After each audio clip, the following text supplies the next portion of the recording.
ఎంత ఓర్పు కలిగి ఉన్నాడు.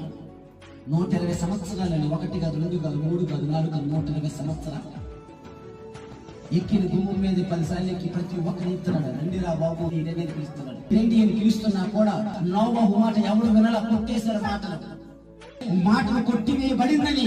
ప్రభా నేను చెప్పలేదు ప్రభా, నా వల్ల కాదు అని చెప్పలా.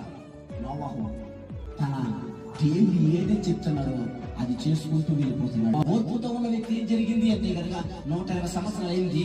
దేవుడు చెప్పమన్నాడు. చెప్పిన తర్వాత ఒక్కసారి డోర్ క్లోజ్ చేశాడు.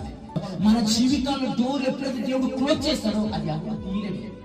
అలాంటి డోర్లు క్లోజ్ అవ్వకుండా మనం దేవుని పాదాలు పట్టుకునే టైం ఉపవాస ప్రార్థనలే. చెప్పిన వారి పరిస్థితి ఏంటి? వినని వారి పరిస్థితి ఏమిటి? నోవహు మానవుడు కనుక ఒకవేళ ఆ ఓడకను తీస్తాడేమో అనుకుని దేవుడే డోర్ క్లోజ్ చేసుకుని తాళం వేసుకుని వెళ్ళిపోయాడు.